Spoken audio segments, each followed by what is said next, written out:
Mga buhing santos, welcome sa atong CFD Das Catholic Faith Defenders Defend Against Satanism, Do All Sanctifications.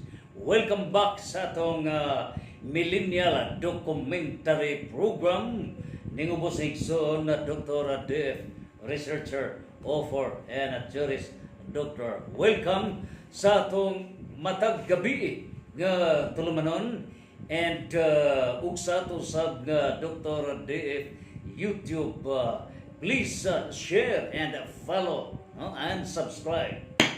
Now, mao pa'y pag-abot na to, of course, gikan ta 1 week sa Agusan del Sur alang sa maong coordinating efforts between LGU Loon, the biggest town in the province of Bohol in terms of barangays, and Bohol, the biggest province in the entire country, the Philippines, in terms of the number of LGUs. And we have coordinated with the municipality of Veruela, Agusan del Sur, alang sa general welfare codification formulation. So, unsaon pagpalambo sa katawhan, pinasikan sa plano o kabubuton sa Dios. So, mga itong mission nato, and out of our researches, coordinated efforts, kay magtabangan na man ang mga LGUs. And in my capacity as the national chairman of the Committee on Legislations sa Philippine League of Secretaries to the Sanggunian, comprising of the 82 provinces of the Philippines, 149 cities of the Philippines, 1,000, all the municipalities of the Philippines, and of course, downward na sa 42,027 barangays sa Tibok Nasod. So, we are coordinating, and also as the former national chairman of the Trainings and Development Committee sa places, and in my capacity as humble capacity as the training director of the Trinitarian Millennial Training Center. So we have that workshop of formulation of general welfare code unsaon pagpalambo sa katawhan. So out of that, we have researched everything. Unya, we have to come up with the revision of our codes sa general welfare. Along this line, para sa kalambuan sa katawhan sa tibuok nasod ng Pilipinas. And that's our mission. Now, nining higayunaw sa gikan ito, Tritsota sa Banlasan Hills. O niya, di nagpaabot ang siyam ka mga parokya, no? Mga leaders sa Divine Mercy sa Banlasan Hills, Tubigon.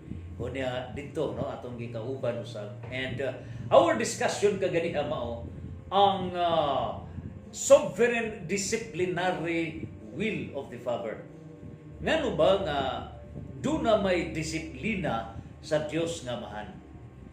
Unya karon ang disiplina sa Dios nga mahan, mao kini ang gitawag sa balaod nga acts of God. So ang legal parlance, commercial law, civil law, etc., the language niini karong pagdisiplina, because ato nang gidayag nga kaninyo nga dunay 7 ka klase sa kabubuton sa Dios. Ato nang gidayag, please go over. Og sa 7 ka kabubuton sa Dios, ato ning gidayag detalye matag klase sa kabubuton sa Dios. So ang una, mao dunay duha ka kabubuton sa Dios nga Amahan, no? Duha ka kabubuton sa Dios nga Amahan. Dunay 3 ka kabubuton sa Dios nga Anak, o dunay 2 ka kabubuton sa Dios nga Espiritu Santo. So once makuha nato unsa ba ang plano sa Dios, unsa ba ang kabubuton sa Dios, kailangan kana sa atong daily prayer, the Lord's Prayer, nga Mateo 6:10, matuman ang imong pagbuot dinhi sa yuta maingon man sa langit. So unsaon man nato pag-ila sa kabubut-on sa Dios. So ilho nato unsa ba ang descriptive nga kabubut-on sa Amahan? Unsa ba ang descriptive nga gihulagway, gihubit nga kabubut-on sa Anak? Ug unsa ba ang gihubit nga kabubut-on sa Espiritu Santo? So once makuha na to na, then matugkad na to unsa di ay ang plano sa Dios. Unya, niini tanan makuha na to, do na day balaod ang Dios. O once makuha ang plano sa Dios, makuha ang kabubut-on sa Dios, makuha ang balaod sa Dios, that is wisdom, naa ang kaalam sa tao. Pero kung ang tao dili mamalandong, matod pa ni Father Lagniba, ang diocesan director sa Divine Mercy, ang kaalam mao ang kahibalo plus pamalandong. Pamalandong.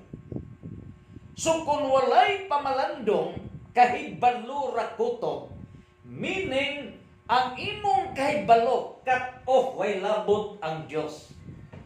Ang imong kahibalo cut off walay labot kabubut-on sa Dios. Ang imong kahibalo cut off way labot ang balaod sa Dios. Way kaalam ka na, dimungkog ng kahibalo. And that knowledge is condemned by God. Naa sa 1 Corinto 1:27 ngadto sa 29. Ug naa sa 1 Corinto 3:18 ngadto sa 20, wa nay hinungdan kanang kahibalo. Baka ulawan ang mga maalamon kung mga makinadmanon sa mga bukot-bukot, sa mga ignorante, sa mga pahoy, sa mga gitanaw nga way bili niining kalibutan. All tanan nga giila nga mga genius, giila nga mga degree holders, giila nga mga sikat sa tibuok kalibutan, kay bright kuno apan di ay tiklagong ang ilang ka-bright. Ngano? Kahibalo lamang bisag maangkon pa all the doctoral, all the masteral degrees of the world. Bisag pagmahurot nimo tanang universities sa tibuok kalibutan. Bisag pagmahurot nimo tanang mga diploma sa tanang mga top universities of the world. But if you only have that knowledge without wisdom, di mungkog ka, wa kay hinungdan. And this is the reality in this world. Mao na nga naa gi pasidaan ni San Pablo 1 Corinto 1:27 ngadto sa 29. Way hinungdan kanang inyong kahibalo. 1 Corinto 3:18-20. Way hinungdan. Mo sa gipili ang mga giila, ang mga sinalikway, gipili ang mga tao nga maila matan-aw nga wa dioy gamit ning katilingban apan di ay gitagaan og kaalam sa Dios. So ang kaalam mao ang pagtugkad sa plano, kabubuton o balaod sa Dios, and that kaalam is freely given, not commercialized. So nining tanan pangutana ni John Jonathan Sausa, unsa ba di ay kining kaalam? Pangutana sa tuig John Jonathan Sausa. Ang kaalam freely given sa Dios, not commercialized. Dili kana bayran.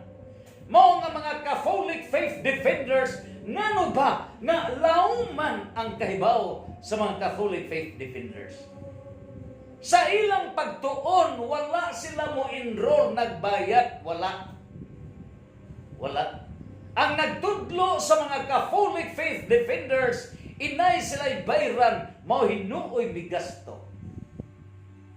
Ang pagtudlo because of love, not because of commercial aspect. Unlike in the school, that is commercial system. So ang kaalam direct sa Diyos, bunga sa gugma. Ang kaalam pagtuon sa plano kabubutong balaod sa Diyos. But ang kahibalo in the educational system, it has nothing to do. Why pag-una-una plano banat sa Diyos? Why pag-una-una kabubuton banat sa Diyos? Why pag-una-una balaod ba sa Diyos?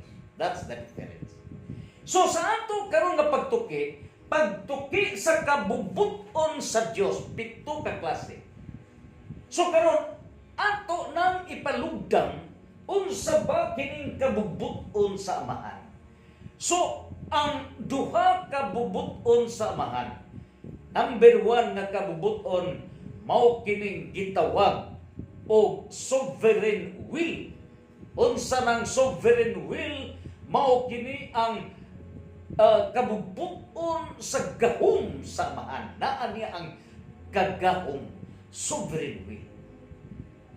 Ikaduha, mao nang gitawag decretive will of the Father. Ang decretive will of the Father mao ni ang iyang mga sugo ug kamanduan. Nan importante ba di ay mosunod sa kabubuton sa Dios? Importante ba di ay nga kita mosunod sa sugo sa Dios? Yes. Importante nga mosunod ta nini ngano? Tungod kay ang pagsunod sa kabubuton sa amahan mao'y pagkaon sa Dios. Asa ka? Naa diha sa Juan chapter 4:34.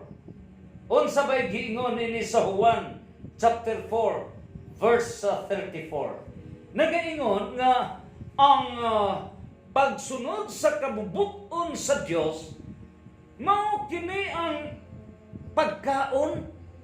Imagine, mao na ang pagkaon sa Dios. So dinhi nato madayag nga mapas mo ang Dios kung dili ta mo sunod sa iyang kabubuton, because the food of God is our obedience. Mao ang pagsunod. Niining puntuhan karon John chapter 4 verse 34 over Isaiah chapter 1 verse 19 atong tanawon karon, no? Mao ni ang pagkaon sa Dios.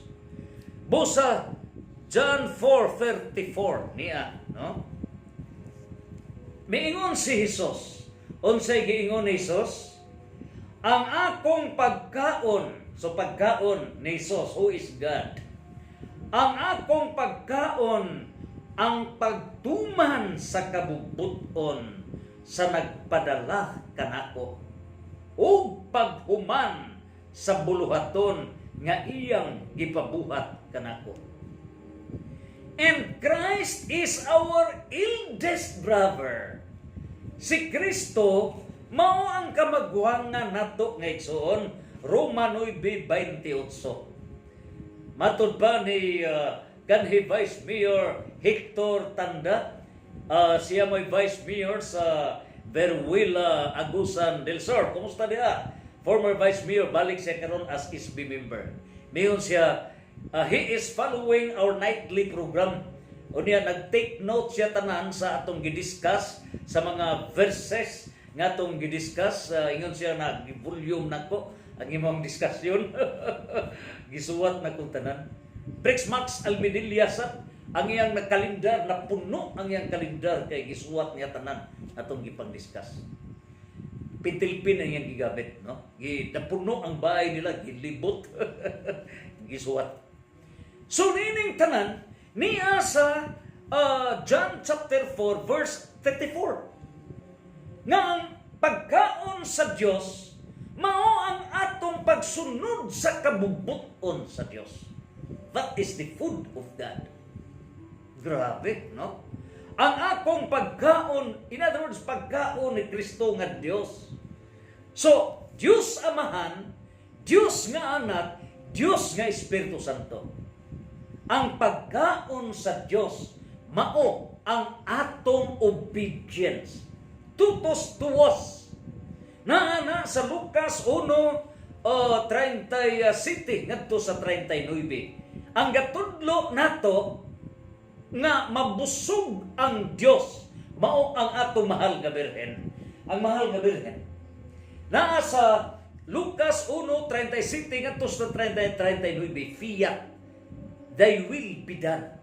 Sa dihang giingnan mahal nga birhen nga mamabdos ka, mahimo kang inahan sa Dios, inahan sa bata, no? Si Jesus, Dios nga anak. So ang pag-ingon nga inahan sa Dios, wa magpasabot Dios nga amahan, kundi mahimo kang inahan sa Dios nga anak. So nining putuhan karon, mingon siya fiat, thy will be done. So ang pagsunod sa kabubuton sa Dios nga amahan, pagsunod sa kabubuton sa Dios nga anak, pagsunod sa kabubuton sa Dios nga Espiritu Santo, pagkauna sa Dios. Imagine, niining putuha, mao kana og paghuman sa buluhaton nga iyang ipabuhat kanako.